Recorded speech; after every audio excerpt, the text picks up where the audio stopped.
Hello, everyone. Welcome to today's live keynote presentation, Pandemic, Tracking Contagions from Cholera to Ebola and Beyond. I am Judy O'Rourke of LabRoots, and I'll be your moderator for today's event.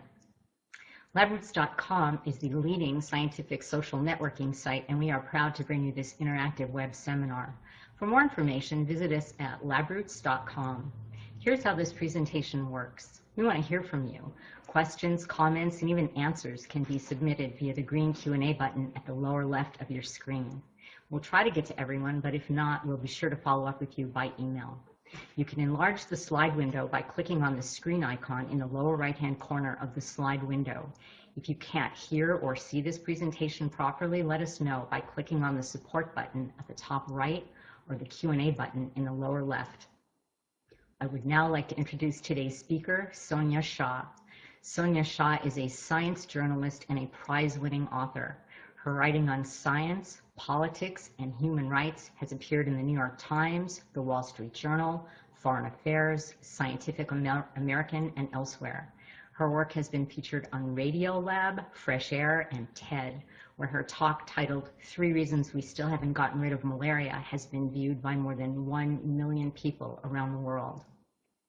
Her 2010 book, The Fever, which was called A Tour de Force History of Malaria by the New York Times, rollicking by Time, and brilliant by the Wall Street Journal, was longlisted for the Royal Society's Winton Prize. Her new book, Pandemic, Tracking Contagions from Cholera to Ebola and Beyond, is forthcoming from Sarah Crichton Books, Farrar, Straus, and Giroux in February 2016. I will now turn it over to Sonia Shah.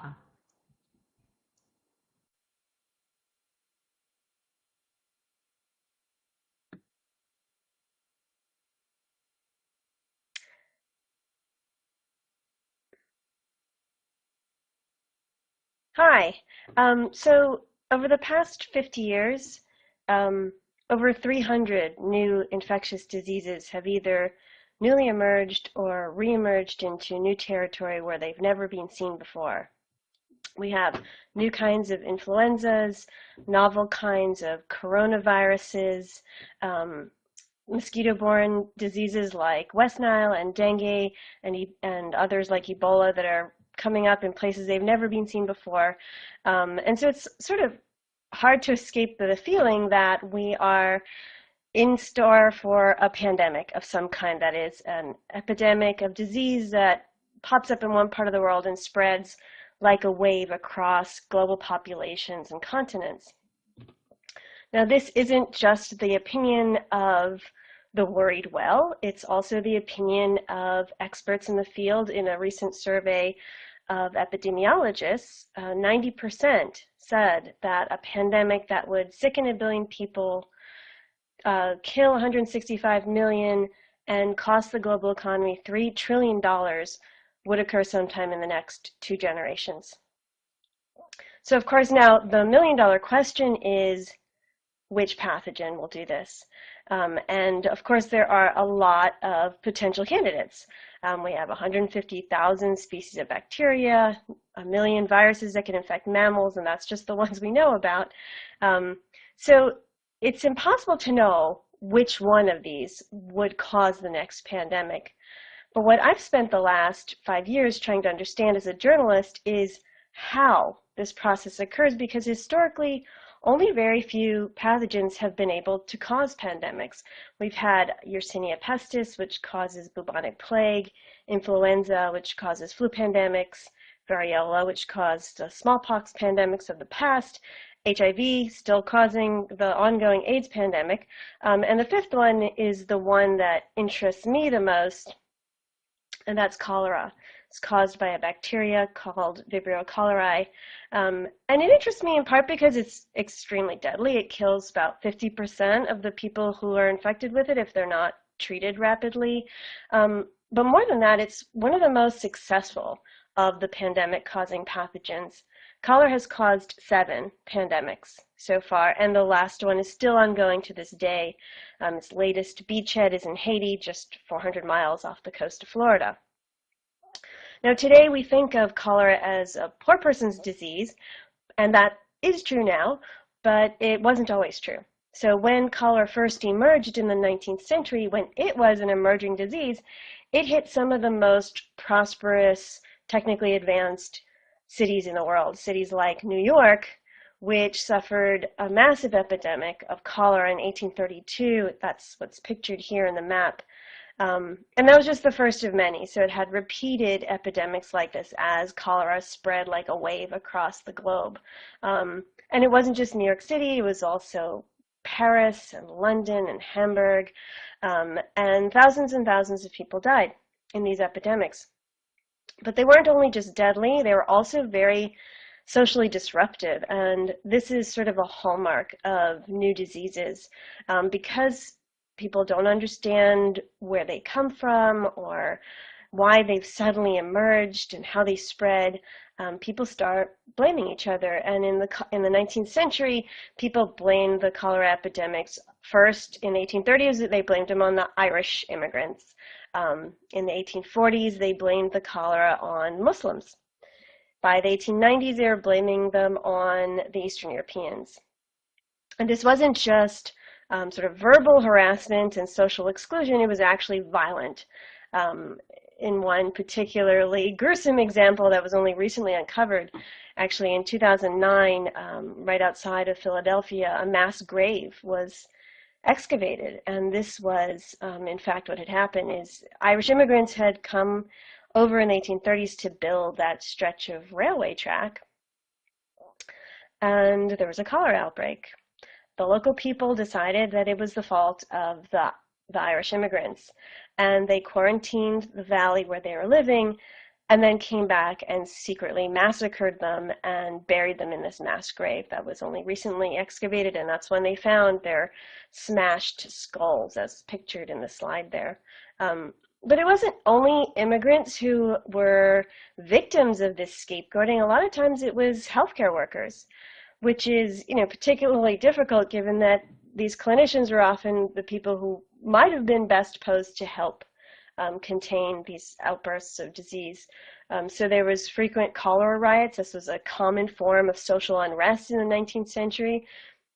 Doctors and other clinicians were stoned in the street. They were accused of causing cholera on purpose in order to dissect people's bodies. And frequently mobs would form around cholera quarantine hospitals and burn them down. There were several that were actually burnt down. So the question I wanted to answer is, what are the conditions under which these pandemics like this can occur? And of course we know that there has to be an introduction of a new pathogen, right? That's part of it. But what I found in looking at the history of cholera in the 19th century is that, that's not sufficient. There also is, several other conditions that have to be met.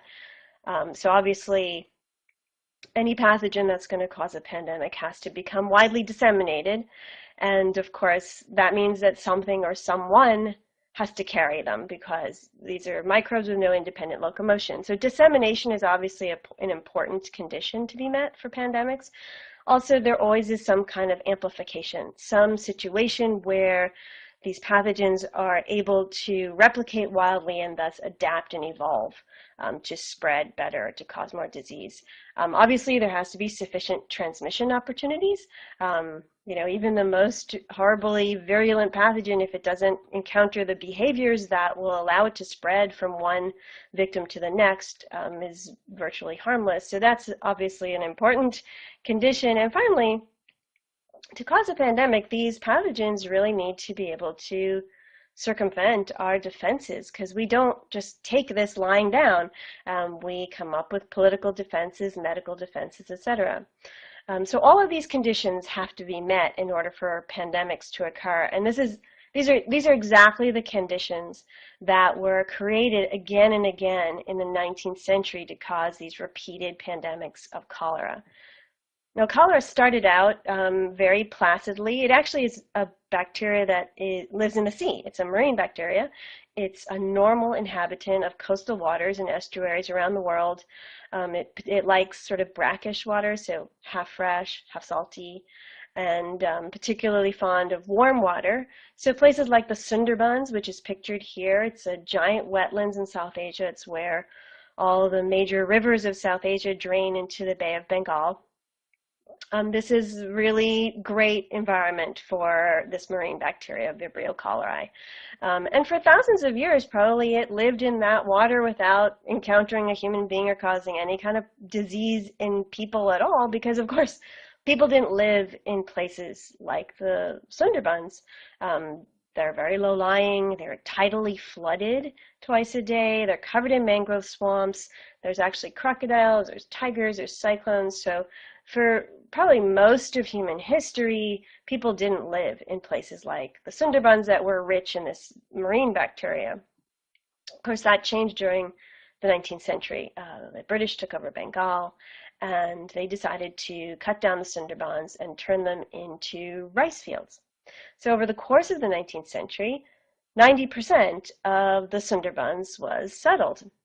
And so quite suddenly, people were having novel, intimate contact with this bacterial-rich water. And Vibrio cholerae was able to adapt to the human body with all of these repeated exposures. And inside the human body, of course, this bacteria is not nearly as placid as it is in the marine environment. And in the marine environment, actually, it helps recycle nutrients, and so it's useful ecologically. In the human body, when the bacteria is lining a person's gut in an infected person, it sort of reverses the normal functioning of that organ. So instead of replenishing the tissues with fluids, the cholera-infected gut actually extracts fluids from the body and expels them. People who are infected with cholera can actually lose up to 15 liters of fluid every day, and that's actually what kills you, is this rapid desiccation. You die of dehydration.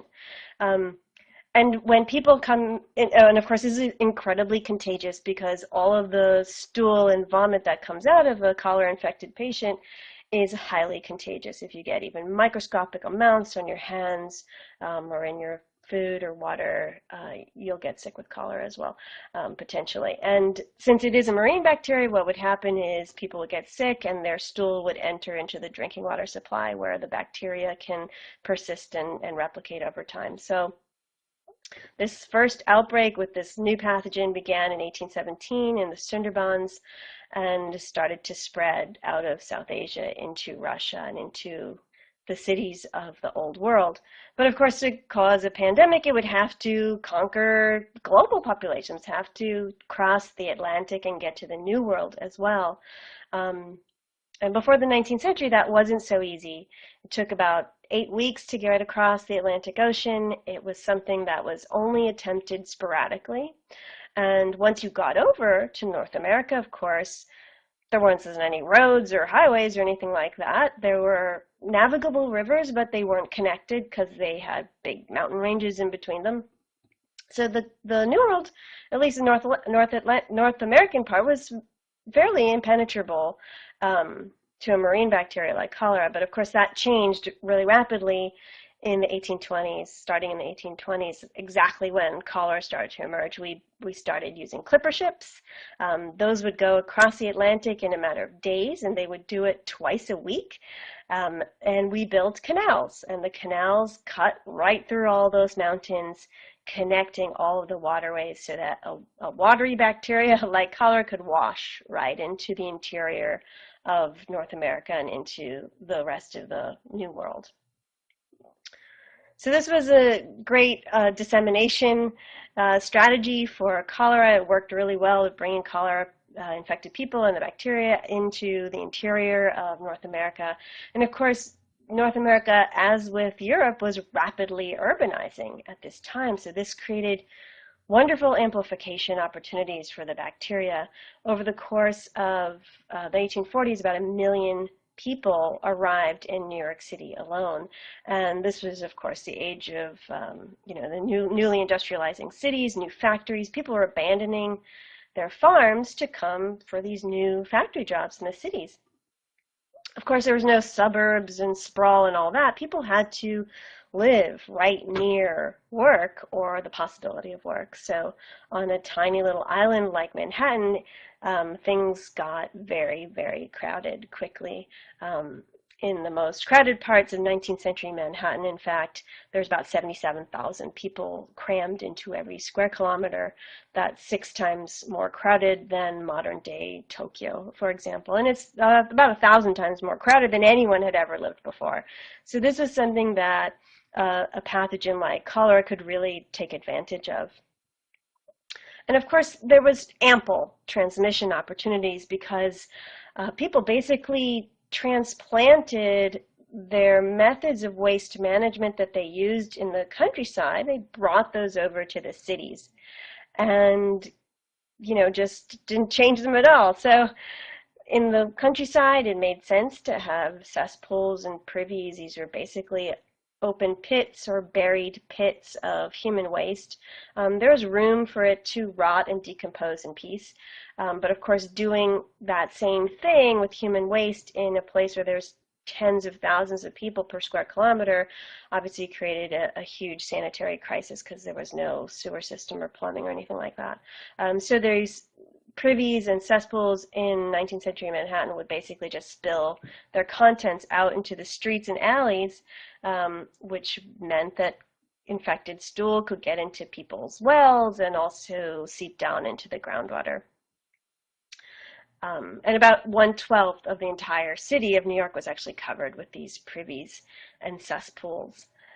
Now there's things that could have been done even back then to protect cities like New York and London from these repeated outbursts of cholera.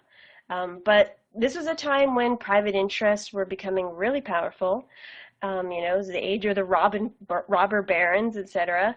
And so when those commercial interests were opposed to certain public health strategies, well, they were powerful enough to overcome any public health efforts that were attempted to put into place. So, for example, in the 1830s, government doctors actually collected the data that's mapped in the slide you're seeing, and it shows a pretty clear picture to us today that cholera is coming down the Hudson River and down the Erie Canal, heading straight for New York City.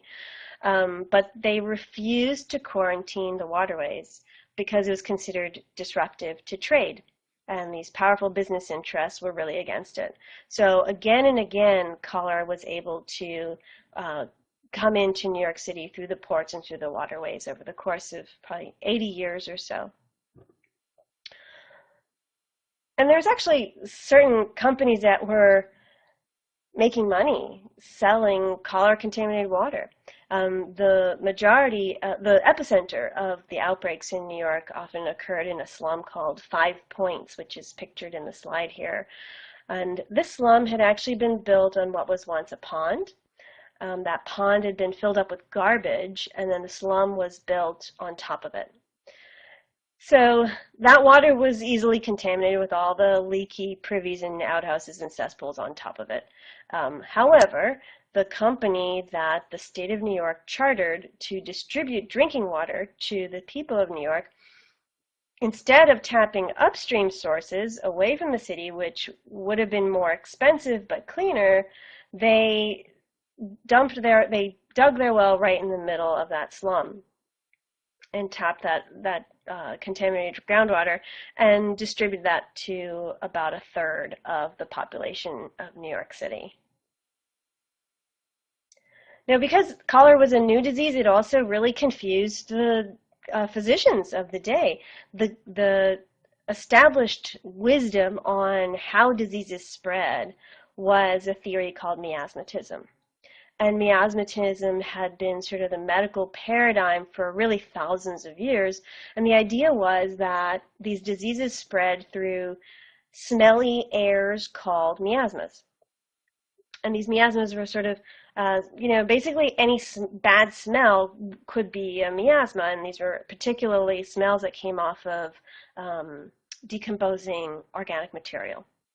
So people would try to avoid these bad smells and miasmas. And that probably made a certain amount of sense for old diseases like, for example, malaria, which is carried by mosquitoes. And if you avoided those stinky sulfurous airs around wetlands and swamps, that might help protect you from malaria. But medical interventions based on miasmatism actually made cholera a lot worse. For example, in the city of London, people started installing flush toilets in the 19th century, and this was considered really helpful because it rid people's streets and homes of these smelly airs of human waste, these miasmas. So, but because they only cared about the smells and not the content, they didn't mind dumping all of the waste from those flush toilets directly into their drinking water supply, which was the Thames River. And in fact, after every cholera outbreak, they installed more flush toilets to dump more of their waste into their drinking water, not less.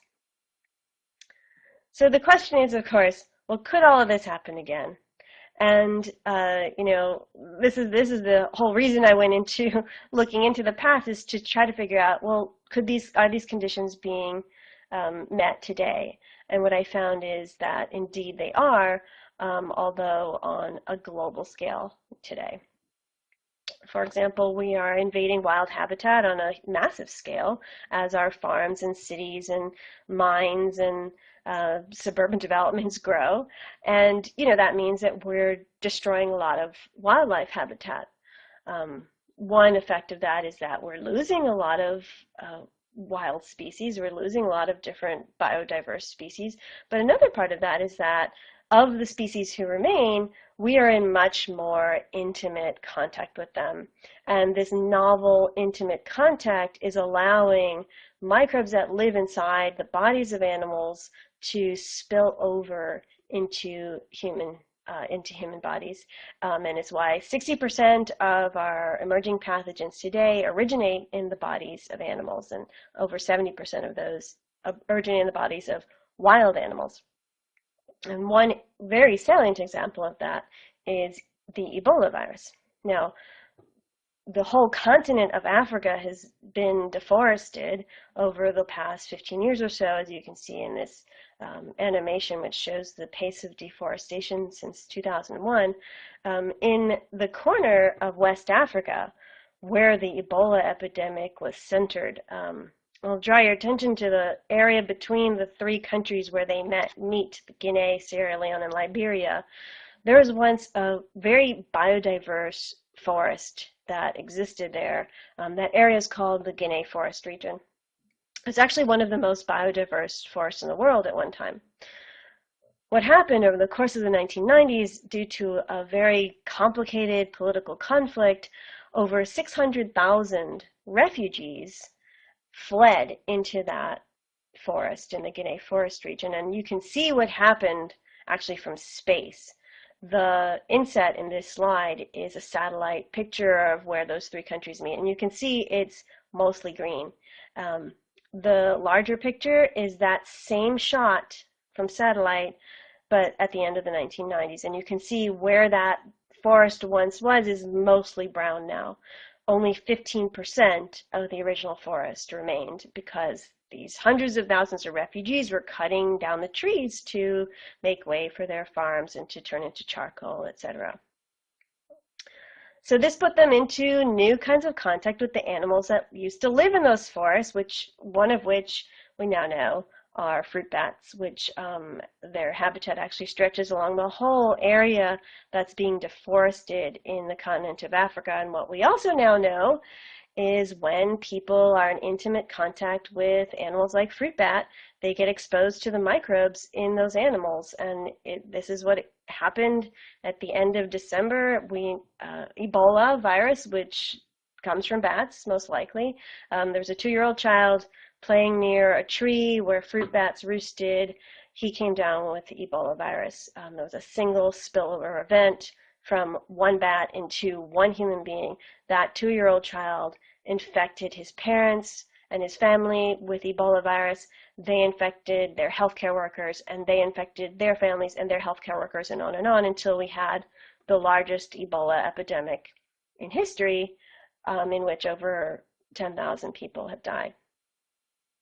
But these invasions of wild habitat that are allowing new pathogens to emerge are not just happening in poor parts of the world, they're also happening in prosperous parts of the world, like the United States. One example is West Nile virus. West Nile virus is, of course, a virus of migratory birds from Africa. And those migratory birds, they land here in the United States, in particular New York City, by the millions every year. New York City is actually on the Atlantic flyway. But for many years, our bird flocks, and thereby us, we were all protected from this virus because many of the diverse bird species we had around us actually repelled the virus. They were not good carriers of it. But what's happened over the past 25 years is as we have destroyed more and more avian habitat, we've lost a lot of avian habitat, we've lost a lot of those diverse bird species. And what we have left instead are a lot of opportunistic birds, species like robins and crows, who can live anywhere in any kind of sort of degraded habitat. And it just so happens that robins and crows are excellent carriers of West Nile virus. So the fewer diverse bird species you have and the more robins and crows you have around, the more West Nile virus you have around, and the more likely it becomes that the virus in birds will spill over into humans. And that's exactly what happened in New York City in 1999. That was the first outbreak of West Nile virus here in the United States, and it's basically steadily spread across the country since then. This map shows all the counties where West Nile virus infected birds have been found. Similarly, in the northeastern forest here in the United States, was once intact, and we had a diversity of woodland creatures that lived there, such as opossum and chipmunks and all kinds of other little creatures, and they really helped control tick populations.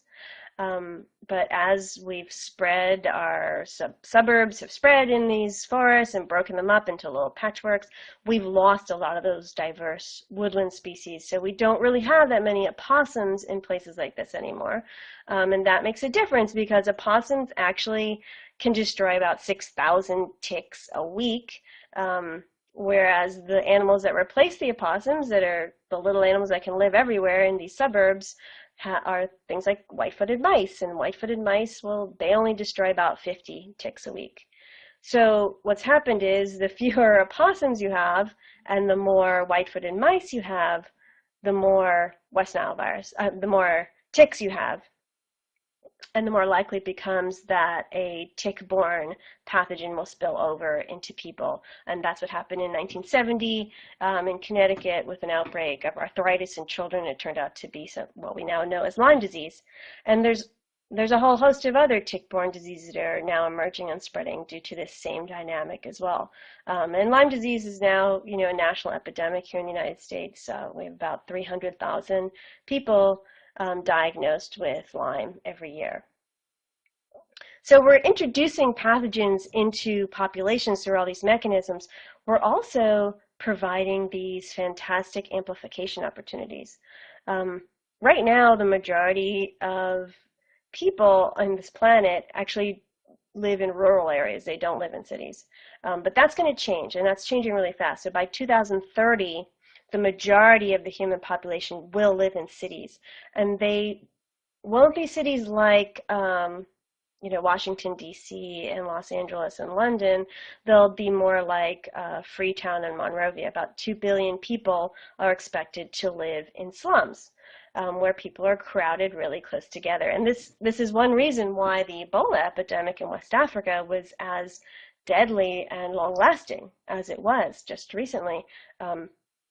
We've had Ebola outbreaks in Africa since the mid-1970s, but Ebola virus had never infected a city with more than a few 100,000 inhabitants.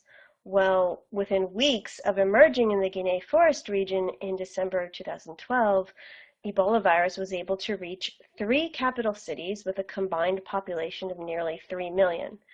As a result, Ebola was able to hugely explode and even spread into multiple other countries as well. But it's not only people that are crowding together offering new pathogens amplification opportunities, it's also our animals. Because of rising demand for meat, we have more animals under domestication right now than in the last 10,000 years of domestication combined up until 1960. So we have a huge number of livestock around, and an increasing number of those animals are living in factory farms where hundreds of thousands or millions of individuals are crowded close together.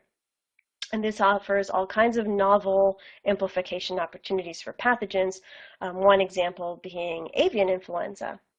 Now, avian influenza normally lives in wild waterfowl. It doesn't really make them very sick, but when those viruses are able to get into these factory farms of chickens and ducks and things, the virus starts to replicate really wildly, and it evolves and mutates in ways that make it a lot more pathogenic. And so we have an increasingly serious problem with highly virulent forms of avian influenza, and millions of birds have been slaughtered due to this. But worse than that, some of these viruses are actually evolving in ways that allow them to infect humans. And of course, the most salient example of that is H5N1, which broke out in 1997 and is still making the rounds to this day. Of course, there's a multitude of transmission opportunities these new pathogens can take advantage of, including the same ones that cholera enjoyed. We have about 2.6 billion people on the planet who have no access to modern sanitation. So they are living in the same conditions as those slum dwellers in 19th century New York. But we also have a really new kind of sanitary crisis, and that's the crisis of livestock waste. Basically, we've transplanted our old methods into this new scenario where we have a lot more livestock waste to deal with.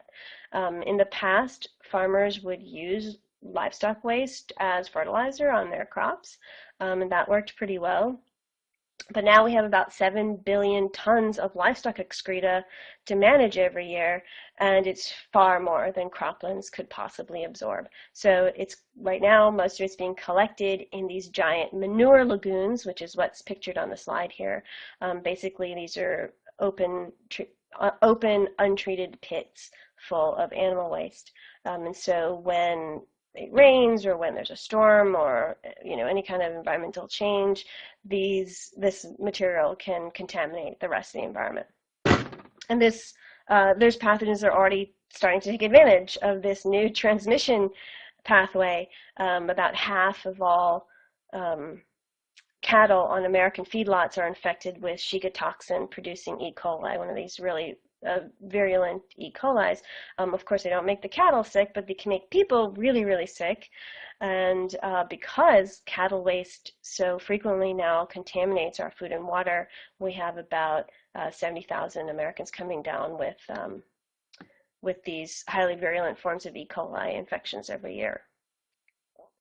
Now, we're ferrying these pathogens around in the most efficient travel network ever, our flight travel network. We have about 1 billion people in the air every year, and they're flying not just into 1 or 2 airports in 1 or 2 countries, but tens of thousands of airports with hundreds of thousands of connections between them. So when a pathogen emerges in one part of the world, it very quickly can spread throughout the rest of the planet, thanks to the flight travel network, as the simulation of a flu pandemic shows.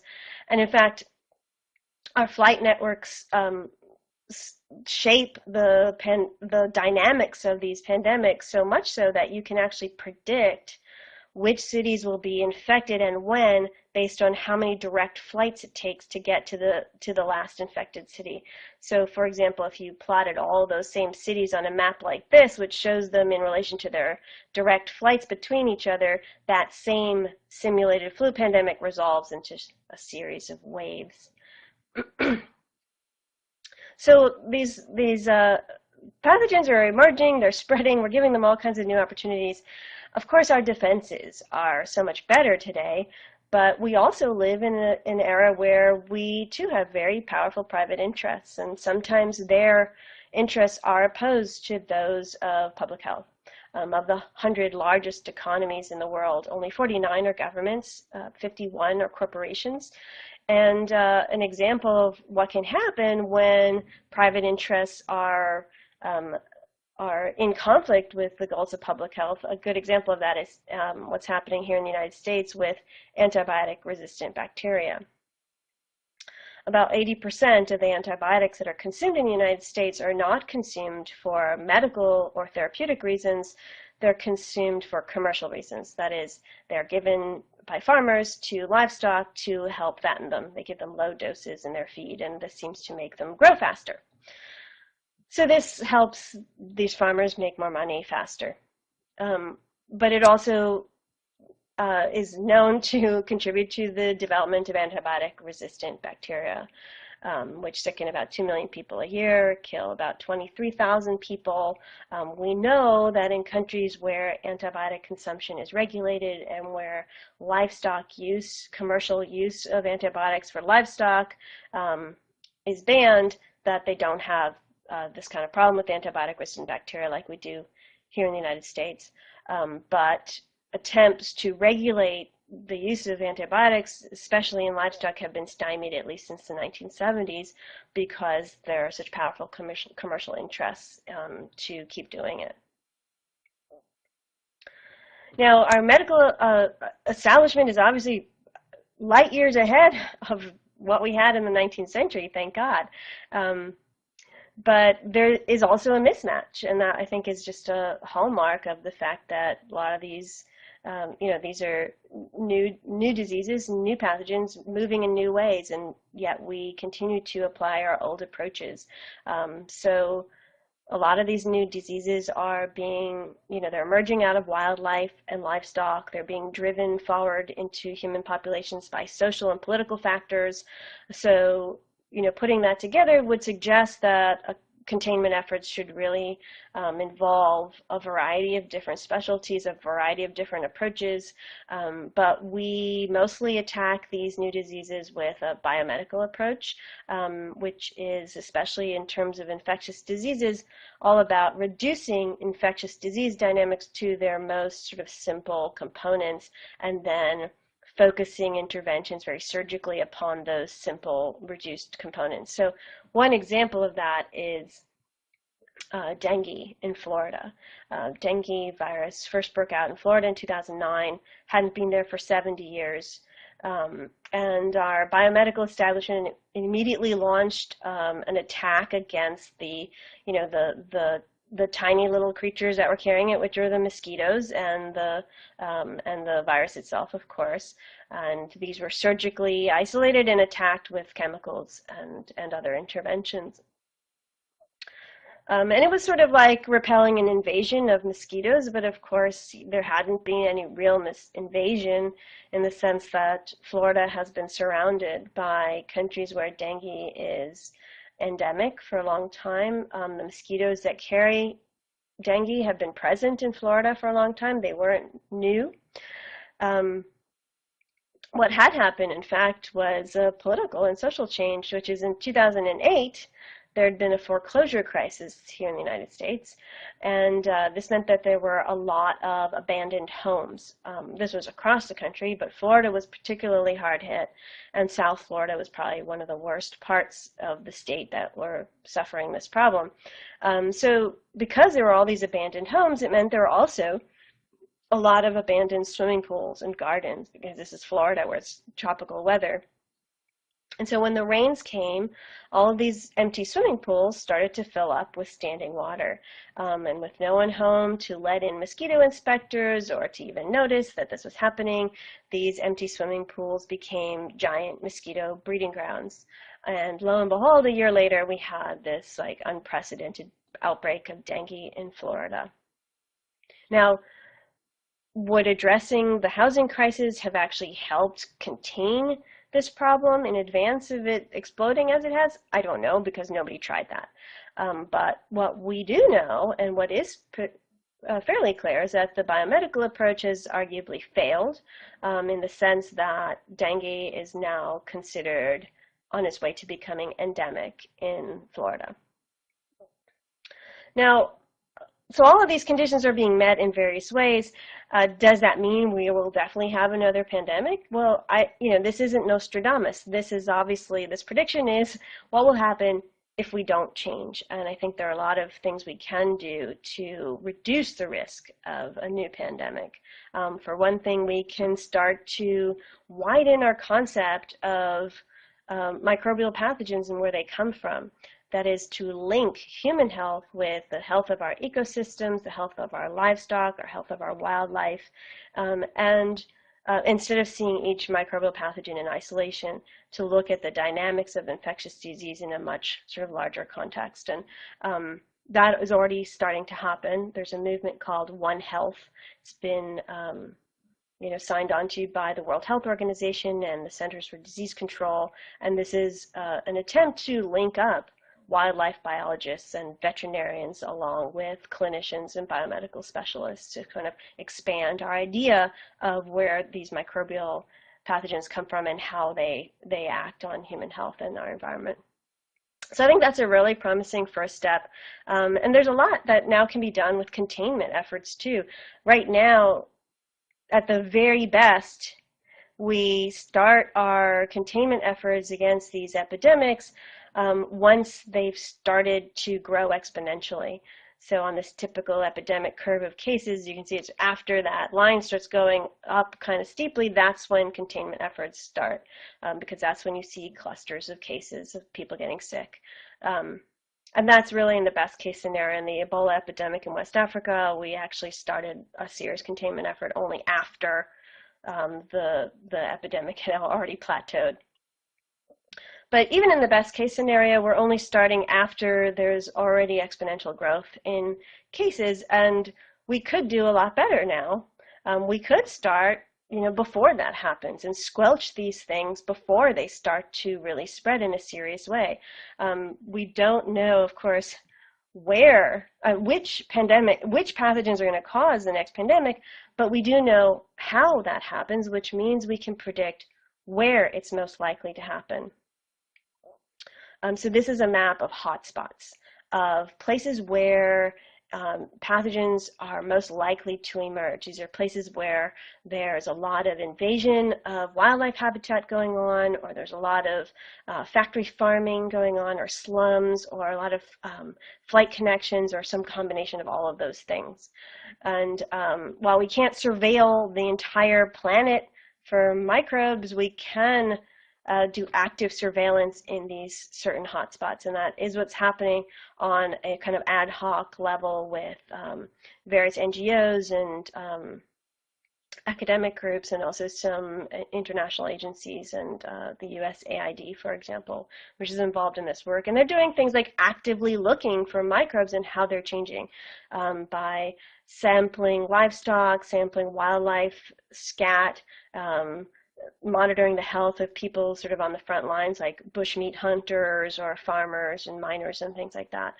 So this kind of early detection holds a lot of promise because you could potentially finger and find the next pathogen that could cause a pandemic even before it starts to cause disease. And this is already starting to happen a little bit. Starting to happen. Some pathogens have already been found in this fashion. And of course, there's also primary prevention. We can do things like restore wild habitat. We can protect the health of people who live in slums and the animals in factory farms. These are the people and animals that are going to be most vulnerable to new diseases. Finally, I think we all need to become responsible citizens in this new age of pandemics, and that means not just protecting ourselves from disease by keeping up with our vaccinations and avoiding factory foods, but also protecting our friends and families by washing our hands, by not going to work when we're sick, by not sending our kids to school when they're sick, and more than anything, to remain informed and to know that each pathogen is unique and will spread and change in different ways that we need to be aware of. Because so much of the process of a pathogen turning into a pandemic is really shaped by human behavior. In the end, whether or not these new pathogens cause pandemics is really entirely up to us. Thank you so much.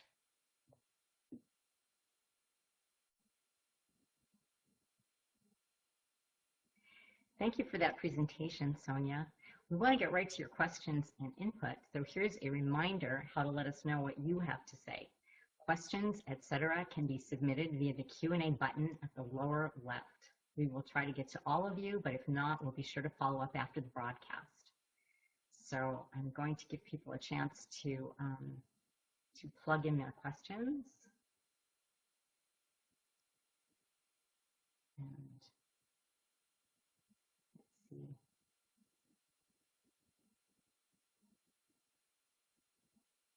Give me a minute to formulate.